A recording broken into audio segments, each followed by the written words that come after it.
Yeah, first of all, I'd like to thank the Lord Jesus Christ for this W, and also happy anniversary to us, to the PBA.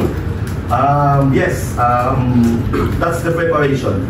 We want to have fresh legs every time na meron kami dun sa lima dun sa court. And we want this guy, our veteran, Paul, Mark, to have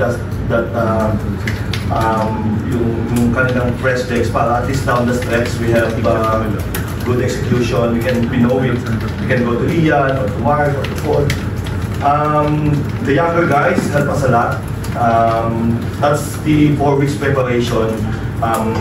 Credit to all the players because they embrace yung ginagawa namin. Kung naman yung system namin ngayon, konting inano lang namin ng konti, in-improve lang namin ng konti, build lang namin yung strength ng detention namin. And I think nag-work naman. Yeah, it's credit to all the players. Thank you, Coach. Now, ikaw naman, Ian. Mataas ang expectations para sa Twin Tower tandem nila Baldy Baltazar at Justin Arana, especially this conference. Pero talagang pinakitaan mo sila ngayong gabi.